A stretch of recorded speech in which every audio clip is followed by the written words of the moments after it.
The number one thing I'm seeing in my one-on-one calls that's bringing couples closer towards divorce. And a metaphor to help you see why you should change. In most of my one-on-one calls with both men and women, I'm seeing that most people are not having direct conversations where they're at a low reactivity, low emotion level, where they're able to talk about the tough things going on in their relationship. When women are talking to their partners about where they can be doing more mental load, it's usually in a reaction to a problem that has just occurred. They're reacting in the moment and the guy is likely feeling attacked. Not saying it's meant to be an attack, that's just often how we're feeling. Most people don't want to have these tough conversations. And here's the metaphor. A tough conversation is a dirty, gross sock under your bed. You don't want to pick that shit out from under your bed. You don't want to deal with it. You don't want to wash it. You don't want to adjust its crustiness and sliminess.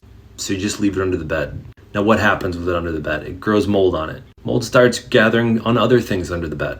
And two things are going to happen. It's going to keep growing to the point where you have to toss out the whole bed, or it's going to keep spreading until you deal with it till you see it's enough of a problem to deal with. Tossing out the bed is having a divorce. Dealing with all the other things that got moldy is having a reactive conversation because something blew up because resentment was building. Mold is resentment. Now, if you can deal with that one gross sock at a time, that's having one of those conversations. It might be kind of impromptu. Maybe it happens 12 hours after the problem occurs. But most importantly, you gotta have those conversations. If you're not having those conversations, your relationship isn't growing, but resentment is. And the only solution for that is action. You can book a one-on-one call with me, but that might not make the difference. What you probably need is a structure for fulfilling on the commitments that you want to have to your partner. And that's the main goal with these one-on-one calls, is creating structure if you're having struggles doing it yourself.